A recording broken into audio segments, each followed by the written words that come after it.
Hello everyone, welcome to the city of Valenzuela, a town of 850,000 people. Valenzuela used to be known as the industrial city north of Manila.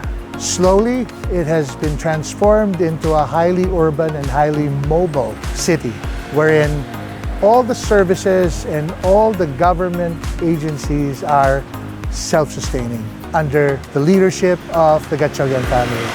So as you guys can see, they have alert center, they have alert multi-purpose center to repack all the goods, they have CSWD that does all the relief goods, they have kitchen on wheels, they have mobile showers, and they are slowly changing to newer technology with the use of electric vehicles for their police force.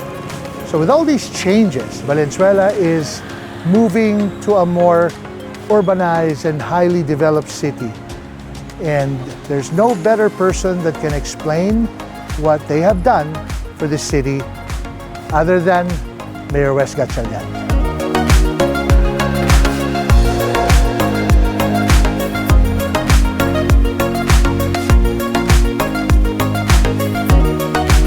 Hi, King Panda. Welcome to Valenzuela. There you are. You guys have transformed this city so much.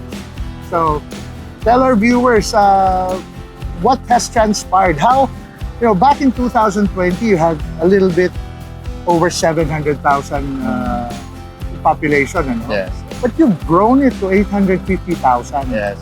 And it's not because there's more factories. What have you guys done to attract more people? Well, by now, our numbers is around 850,000.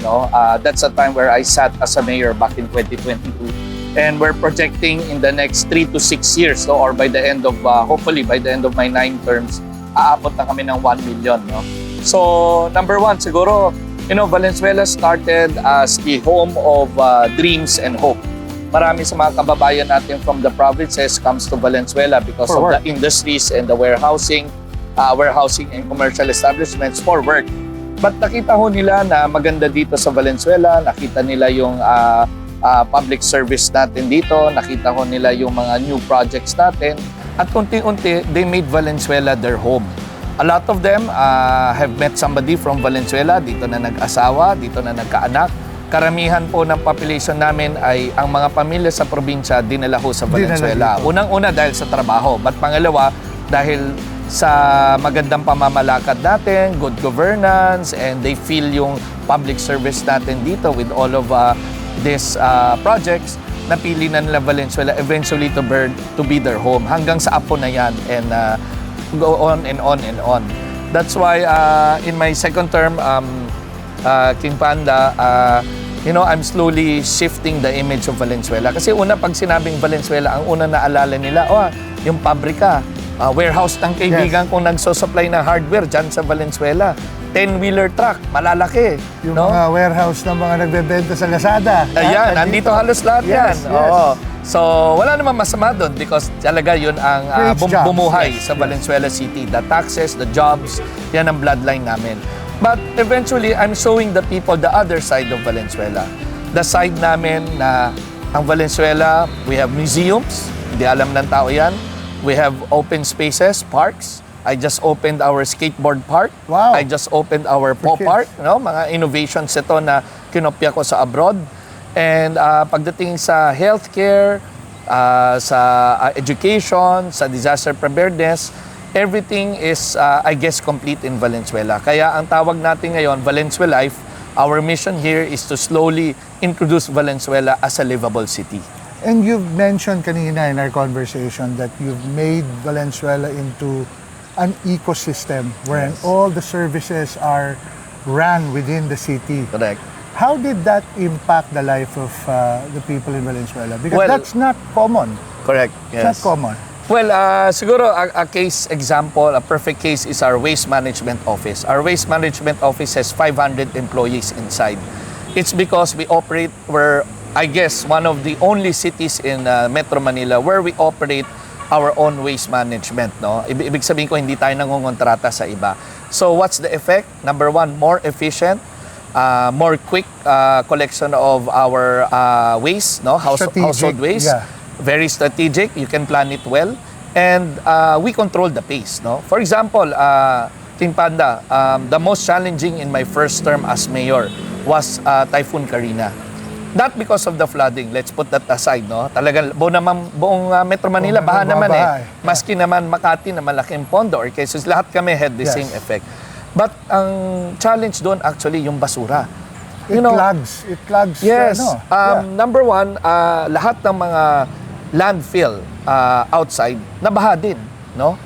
80% of Valenzuela was submerged. First time ko nakita na kama na ang linalabas, ref na ang linalabas. So, pag dumating yung truck ho natin, pipick upin, puno na kaagad, has to go to our transfer station. Pipick upin ulit, puno na naman. Ganun karami talaga ito. So, it's not merely a management of the flooding, but a management of the waste. So, true enough, and we are lucky, na we operate our own waste management office. So, I dictate the pace. 24/7 kami, 7 days a week, nagdagdag ako ng tao, we planned it very well. Yes. Scalable ka. You need to add more people, lumaki volume, kaya. Adjust ka agad. We can adjust to the situation. There's no contracts that need to be... Correct. Wala akong tatawagan pa na contractor na ang mayor pa makikiusap. Sir, tulungan nyo kami, dagdagan nyo yung truck. Well, recently, I bought 100 new trucks, brand new. So, swerte na ako when Karina happened, andun yung mga equipments ko. I bought backhoe, I bought payloader, man lifters, everything. Kakabili ko lang yun kasi first term ko as mayor yun. So we are ready. So we were able to manage the situation quickly, no? I cannot say perfectly as compared maybe to other cities, but I can say doon natin napapakita sa tao yung advantage of having our own equipments and operating and managed by the city. And you have continuity from your predecessor, who was Secretary Rex. Secretary Rex, Yes. ano?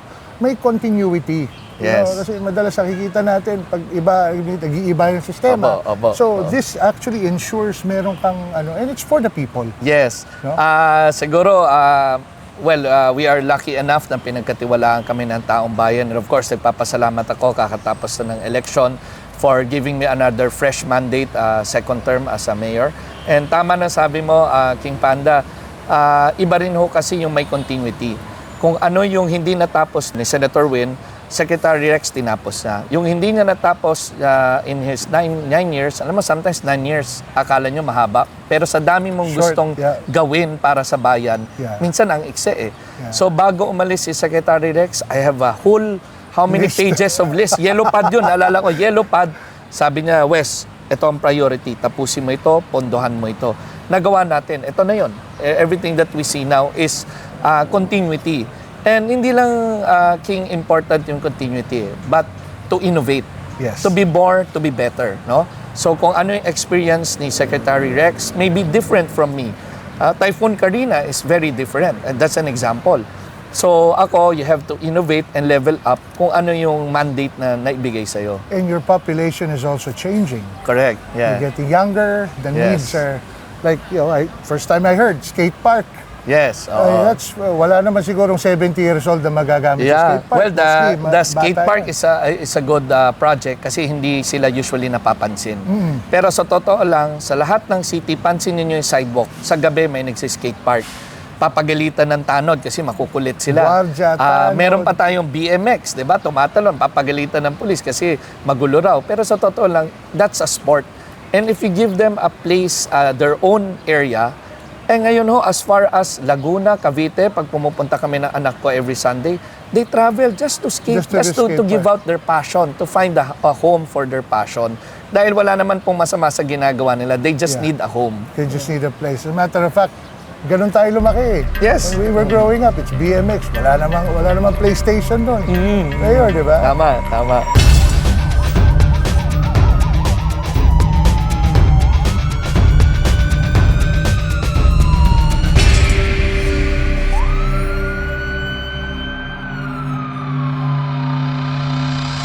So, tell us about, your action center, your alert center. Yes. This is where everything happens. You were mentioning kanina na it can withstand sumasabog yung White House, sumasabog yung Capitol, no? So, in-envision namin yun na pag ang City Hall, shall we say, knock on wood, wag naman mangyari ho, ay gumiba, this facility still stands. Why? Because first, it's powered by solar powered. It has its own power, water reservoir inside. The whole command center, the eyes of Valenzuela is inside, no? And now, we have in our warehouse here, at a given time, we have 5,000 food packs and disaster kits inside, 5,000. And you also have kitchen on wheels wherein Oh yes, yeah. So yung mga new innovations natin, we have the kitchen on wheels, ready to cook meals, no, up to 1,000 person in an evacuation center.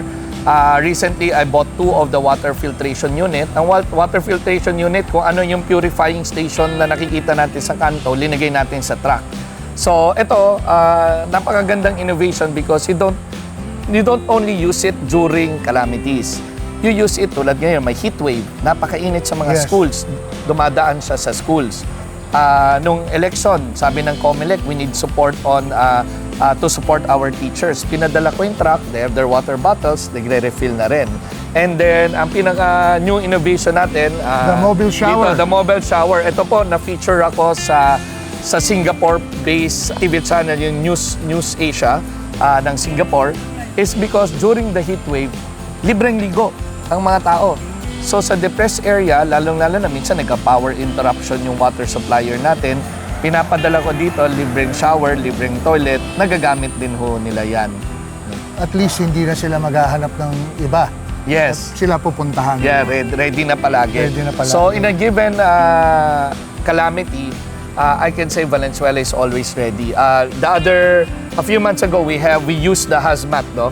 So malaki yung Pag may sunog ng factory, chemicals. Yes. There's a factory here, laki. It's around, if I'm not mistaken, 3-hectare factory, sunog lahat, no? Awa ng Diyos, wala namang casualty. Pinadala namin yung hazmat namin.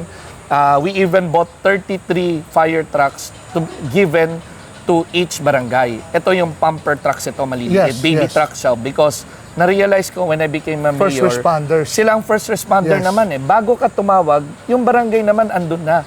So nauuna na sila. Maliit lang nauuna sila. Back up kagad yung BFP na lang. And then... So all the 33 barangays each have a pumper truck. Correct. Aside from the almost 40 fire truck, 30 to 40, hindi daw updated sa number, na malalaking we gave to BFP. Which BFP? BFP, yeah. And maganda rin dito yung our rescue equipments when it comes to car crash. So, we are in partnership with NLEX. So, whenever there are big events in, for example, Philippine Arena, they tap us. And para sa, like recently, yung nabalita nating SLEX yata, yung car crash na ilan sila nagbanggaan. So, we always get that here. So, kaya namin ho to remove the roof, rescue you have Jaws people. Of Life. Yes, yeah, meron kami. We have early responders, the car complete with equipments, no? So, ready kami to help in NLEX. Alam mo, Mayor, I just saw a post the other day na sabi nga nung isang motorist na dapat daw magdala na tayo ng saw sa kotse, electric saw, para daw pag may aksidente, makakalabas ka. Yes. Sabi ko, di ba dapat ang LGU meron? Ikaw meron na. Correct, yes. May Meron Jaws kami. of Life ka na. We're equipped. Kompleto ho yan. Para ho, we try to help NLEX also whenever there are big accidents happening. Hindi na namin sakop actually yung iba, but even Bulacan ho, kami, lumalarga kami. Pag kailangan ng tulong, hindi lang ho taga Valenzuela, we're ready to help other cities as well. And you also have a Red Cross blood bank here. Yeah, okay. So this is not common in other LGUs. So here in Valenzuela, we supported LGU by building their own building.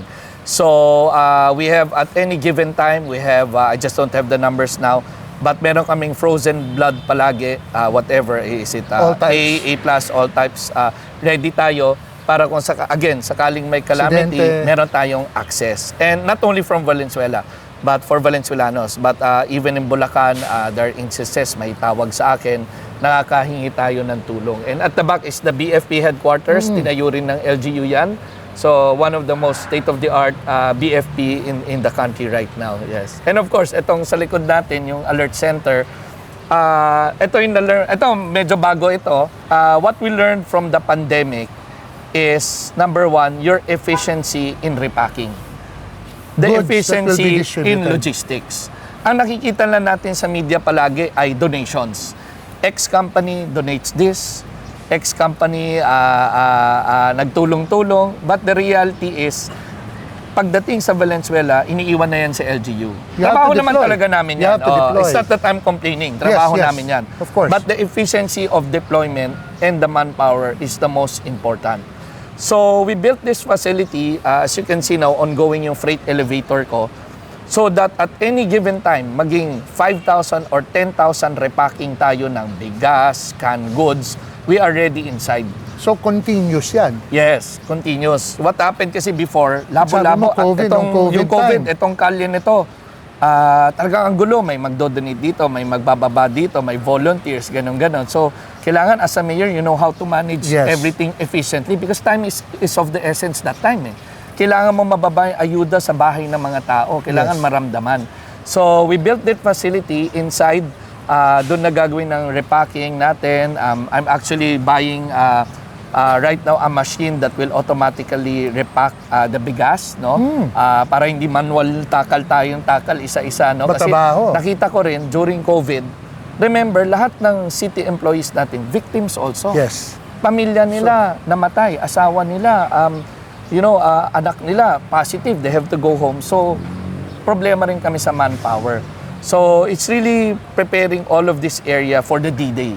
No, the COVID taught us a lot of lessons, and as an LGU, we cannot close our eyes to this. No? Kailangan planuhin natin. Always ang rule nga palagi dito pag pumasok ka sa building is we prepare for the worst palagi. Whether is flooding, COVID, earthquake, no? Dapat ready tayo at any given time. So this is the alert center. Grabe. Sobrang self-contained na siya. Kaya whatever happens, ready na kayo. Yes, yeah. And you have people that stay here 24/7. Yes, we have barracks inside. Yeah. Wow. So our rescue team, if I'm not mistaken, there are around 300 personnel shifting sila. May CSWD warehouse also inside. So shifting rin yan yung mga social workers natin. And when there's a disaster, there is a mayor's office here. So all the people, all the kapitans, all the department head knows where to find me. So Diretso dito ka na? Yes, oo.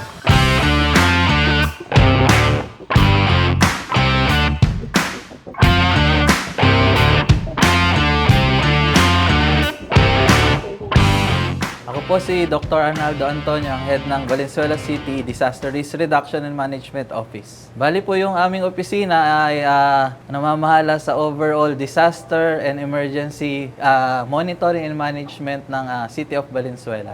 So pag may mga emergency, mga medical assistance sa kailangan at yung mga disaster assistance sa kailangan, kami po yung tumutugon. So bali dito, nakikita natin, ito yung monitoring station natin sa Valenzuela City. So may mga CCTV cameras tayong ino-operate na dito mino-monitor. Ito ay ginagamit sa pag-monitor ng mga iba't ibang peace and order concern at saka disaster and emergency katulad ng traffic, sa flood monitoring, pag may mga bagyo, yung overall situation ng city natin mula sa main road hanggang sa mga inner streets. So kung ating titingnan, ito pong alert center, ang meaning nga po ng alert ay Allied Local Evacuation and Emergency Response Team Center. So ito po parang one-stop shop para sa disaster and emergency management. Nandito na po lahat, hindi lang po yung rescue natin, nandito yung fire, katabi lang natin yung police, nandito rin po yung monitoring arm natin.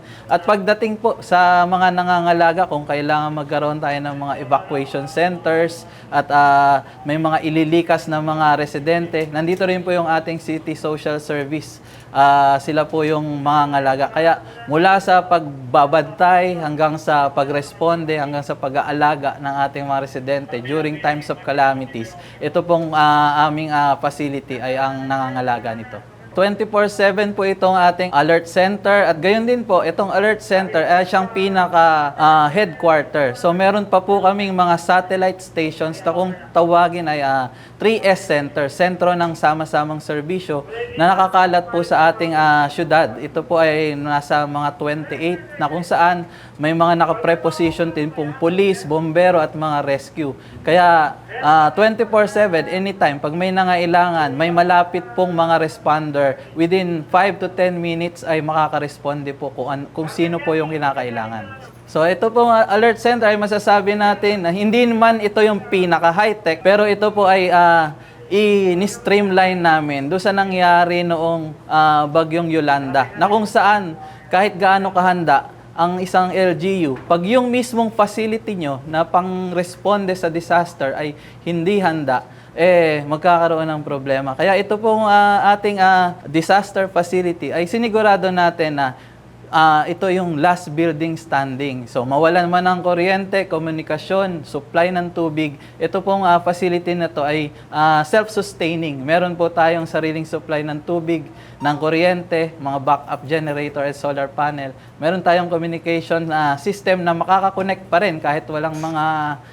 telcos. At yun po, kaya nating ituloy-tuloy ang operasyon despite magkaroon ng malalang mga sitwasyon. Ito po ay lahat mangyayari dahil sa inisyatiba ng ating mga pinuno, ng ating local chief executive, sila Mayor Wes at ang ating mga city council at syempre yung mga budget na allocated ay nagagamit ng tama at ayon sa prioridad. Kaya sa mga kababayan namin, makasisiguro kayo na ito ay gagamitin namin para mas mapaigi yung ating disaster response at maging handa tayo sa kalamidad. Lalo na yung sinasabing the big one na hindi naman natin gustong mangyari. Pero kung ito ay mangyari, ay siguraduhin natin na hindi tayo lubang mapipinsala at magkaroon man ng pinsala ay tayo ay makakabangong muli sa pinakamabilis na panahon.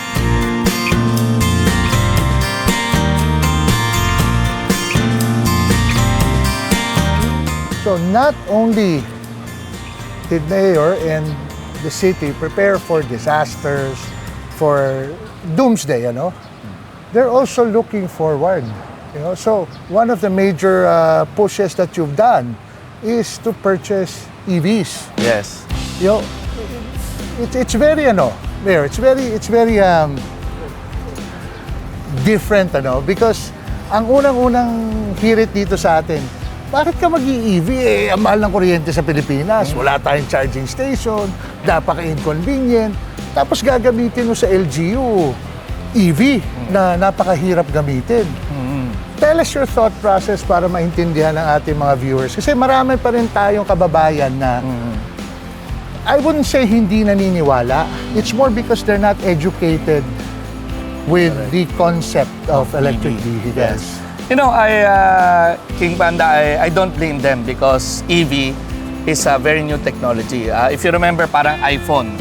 Lumaki tayo, akala natin Nokia was the best brand. Walang keypad A beeper, sending message. Easy call. Dumating yung Nokia, text lang. Akala natin that was the future. Yeah. Then iPhone came in. And at first, lahat tayo takot ano ba ito? Paano ba gamitin to? Walang keypad. Ano ba yung app? Walang keypad. Ano ito, di ba? But now, it's normal.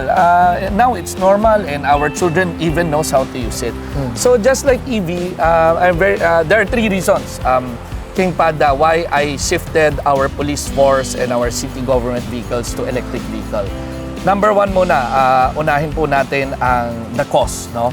So, hindi alam po na nakakarami, lalo ng kababayan ko, I'll take this opportunity, na ang LGU natin, gumagastos po tayo ng 15 million sa gasolina at tune-up change oil maintenance para ho sa ating close to 60 police vehicles right now. 15 million a year. Yeah, 15 million a year. So, in my first term in office, roughly 40 million ho yan. So, yung 40 million na yan, because of EV, will become zero. Walang makina Walang makina. Walang tune-up, walang change oil, walang spark plugs, Yes. walang belt. Siguro at the most na lang, tire change, brake pads, no? Suspension. Kung nasira. Yes. So, right now, the LGU supports our PNP. We've provided them, hindi ko na banggitin po yung brand, but around 60 units yan, no? So, by changing this, ang laking tipid kaagad yun. Ang tipid na matitipid natin, pwede natin King Panda gamitin sa priority projects natin. Pangbili ng bigas sa senior citizen, pangbili ng school supplies pang estudyante natin ngayong pasukan. Second is our Go Green Valenzuela initiative, our own way of helping Mother Nature.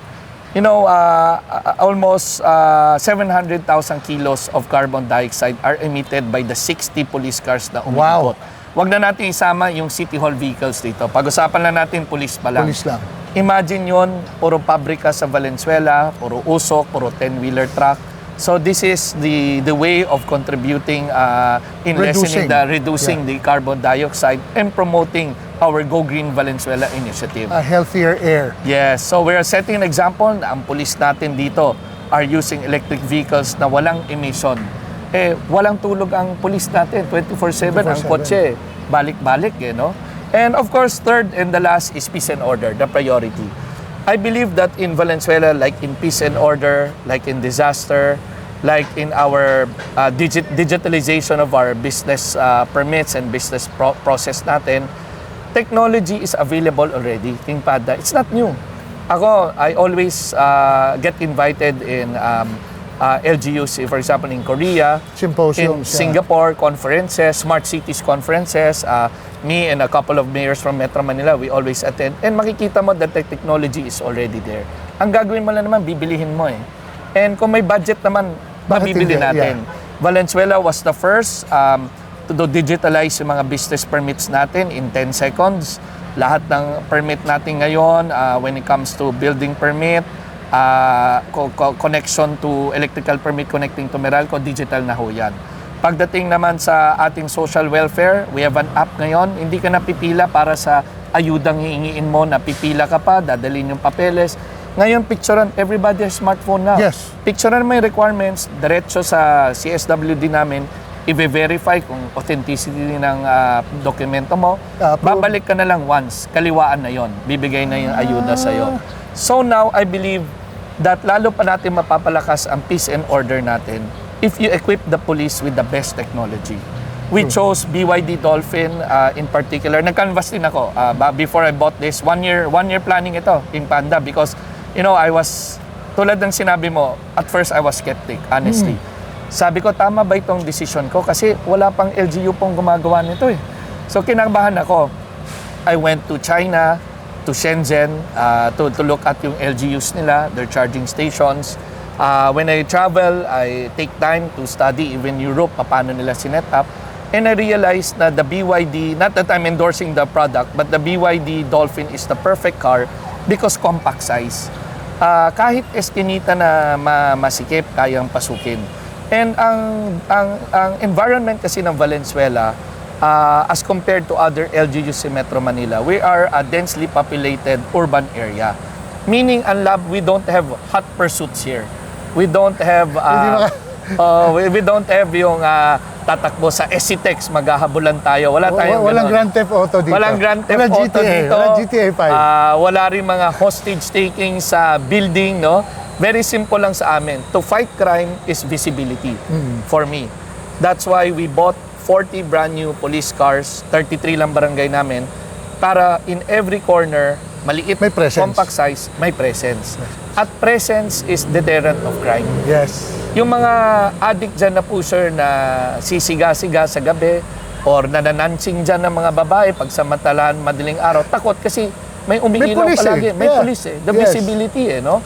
And second, it adds motivation to my police. Alam nyo, kung nakita nyo lang, we had the training session. BYD provided free trainings, 2-day training.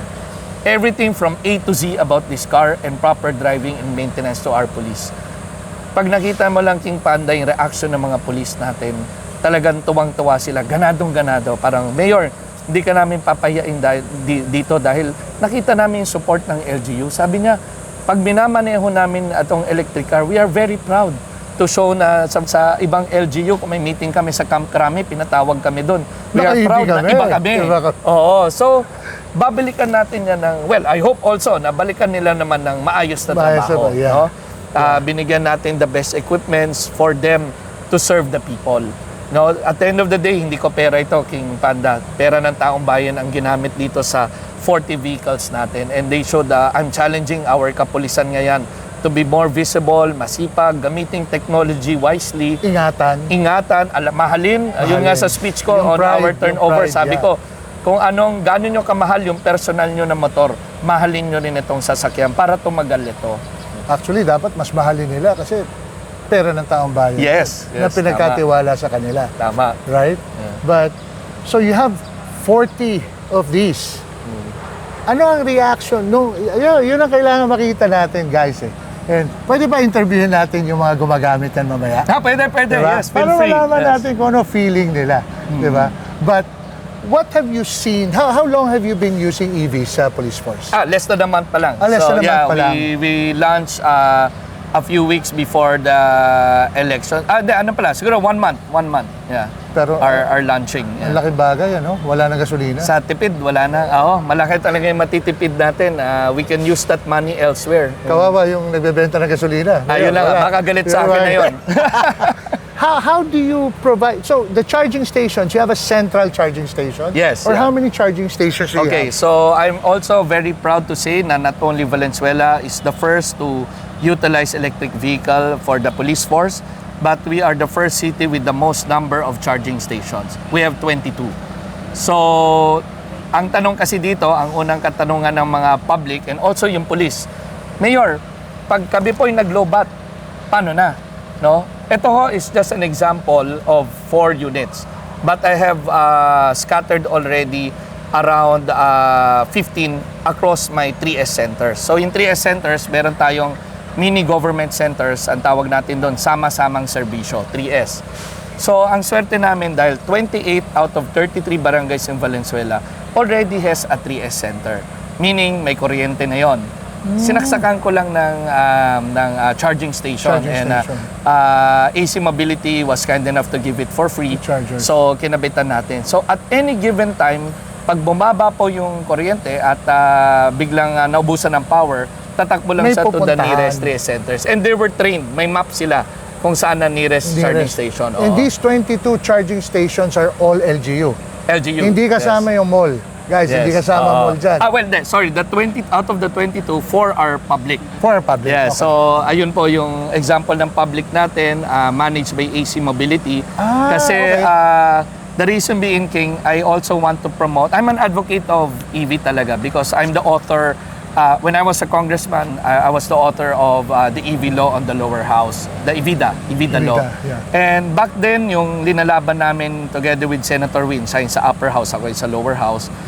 He was the chairman of energy back then. Actually, the congressmen were not taking me seriously.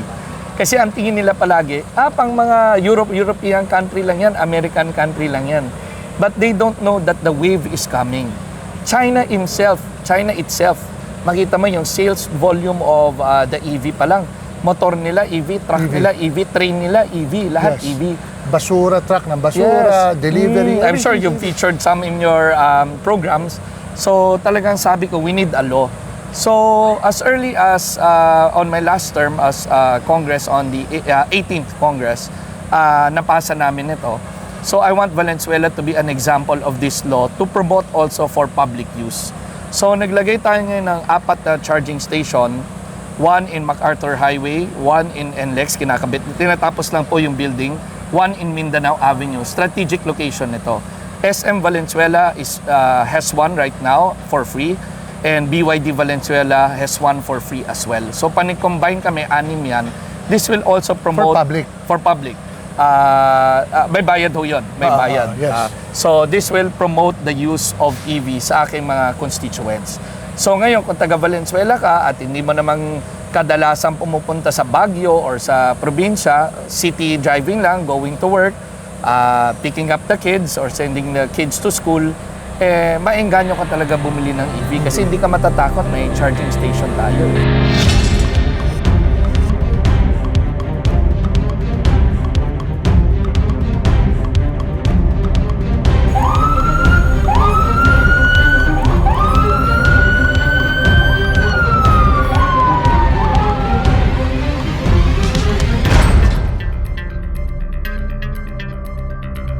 Ako po si Pems Jumer B. Aguinaldo, ang SESPO po ng Valenzuela City Police Station. Tungkol naman po sa electric mobile cars po namin, ang speed niya po ay talagang maganda.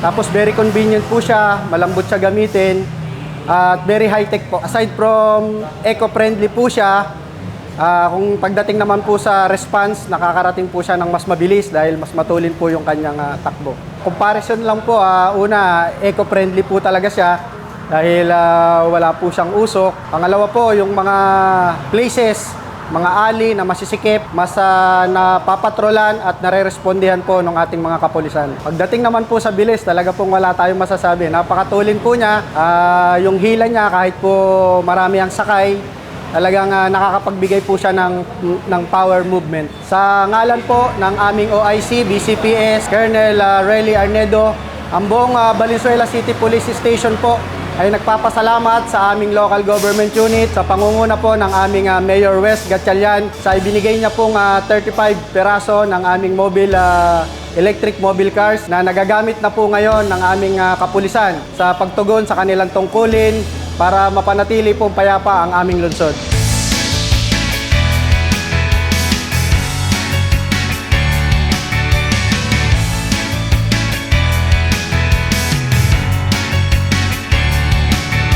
Guys, as Mayor was saying kanina, he's doing this for sustainability and to reduce the carbon footprint at least kahit papano ng Valenzuela dahil industrialized nga kayo. But you're slowly changing into a more greener city, Yes, ano? yes. And like you said, laki na tipid nyo sa gasolina. You know? So, guys, ito yung mga police cars. Like Mayor said, he's not endorsing the brand. It just happened to be na ito yung pinakamagandang available for now. Yep, and perfect size. For me, for an urban area like Valenzuela, this compact size is the best. The chargers, how long ang charging time niya? Well, usually around, because ito nakakabit natin is the 7 kilowatts. 7 kilowatts. So, So, around 6 hours 6 yan. hours. No? But we did the study kasi, time and motion study with the PNP Valenzuela. And ang mga police naman namin hindi lumalabas ng Valenzuela. So, like I mentioned a while ago, out of 33 barangays, there are 28 3S centers. Out of the 28 3S centers, majority has substation. So, meaning, ang duty lang nila naman is around that barangay. No? So, hindi ka lalayo naman, hindi naman lumalabas ng EDSA, hindi lumalabas ng NLEX, no? Minimal lang yung ganong incidences. So, if around the barangay lang, uuwi ulit, around the barangay. Up lang. Oo, tingin ko, baka 1.5 weeks hindi nila kailangan. Hindi kaya. 1.5, tsaka palang Mag-charge. fully charge, Oo. yes. Pero kung everyday bumabalik sa base, pwede naman pitik-pitik lang yung Yes, charge, diba? konting charge. Parang mga cellphone nyo, guys, ganun din. So, not only sa LGU, guys, yung mga nag-iisip mag-EV, you know, the LGUs and you know, with the leadership of Mayor Wes, siya ang unang-unang LGU na nag-adapt nitong technology na to. And here at Luxury Cars Manila, and me being a big proponent of EVs, na sinasabi nila, pang mayaman lang yan. Guys, lahat tayo kailangan makatipid. So, mas mura pa rin ang kuryente kaysa sa and gas. Just to add to what you said, King Panda, you know, ang Pilipinas never naman we will always be an oil-reliant country. Yes. Never naman tayo magiging an oil-producing company. Yes. So, that's why sa nakikita natin, a-announce sa news, may rollback ng, for example na lang, 50 centavos to a liter. Pero bukas naman, aakyat na naman ng ₱1. So the volatility talaga it makes sense for an LGU to really invest in EV.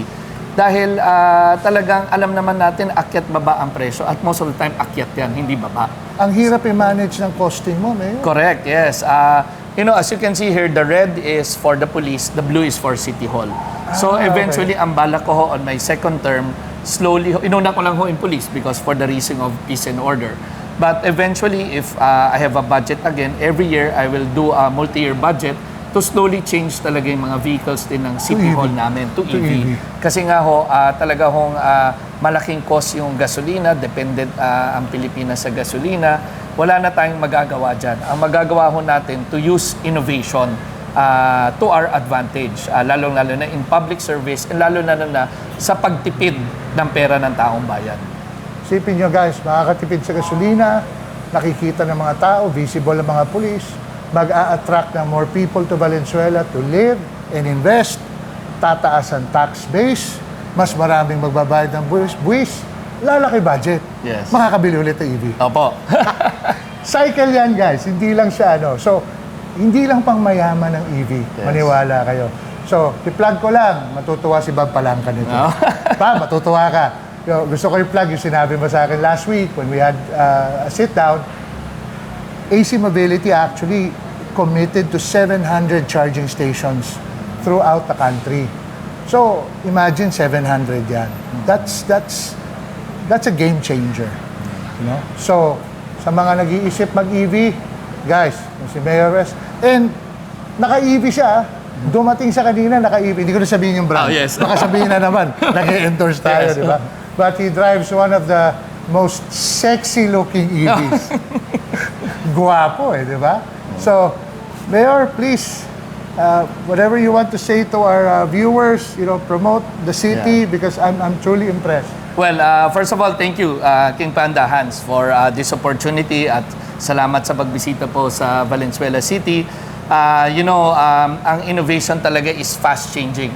And as a young, public servant, it's how we make use of tools like innovation and technology for the betterment of our public service. At nagpapasalamat ako sa AC Mobility, kay Bob for being our partner here in Valenzuela, who taught me many things that I don't know.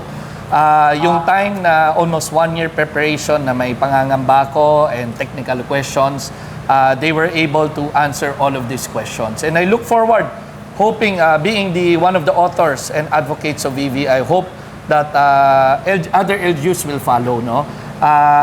Lahat naman po, I have the same situations, same problems in peace and order.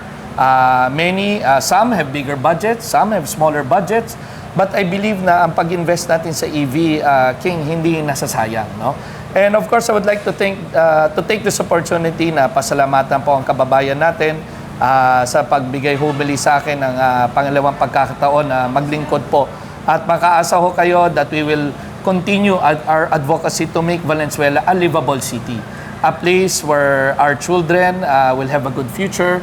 A place that we will truly call home, no? And happy tayo na umuwi dito. Happy tayo na safe ang mga anak natin tuwing uuwi ng madaling araw. Happy tayo na nakikita ang mga kapulisan natin nagtatrabaho.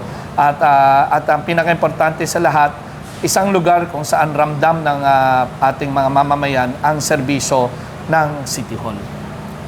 There you go, guys. From the man himself, please check out Valenzuela. We will, you have your own website, ano? Yes, sir. And you have all the services there and everything. So, check it out. Guys, I'm impressed because hindi ako napapadpad. It's the first time I've been here. I always see mayor sa mga events, sa mga parties, but it's the first time we visited and it's truly a city that's worth investing in and it's worth living in. So, guys, Valenzuela Life, thank you very much, Thank you, Mayor. King Panda. All the best. Hello, this is China Carblandi, and this is Armored Panda Industries, the best armoring company in the Philippines. Please like, share, and subscribe. And don't forget to hit the notification button. Thank you.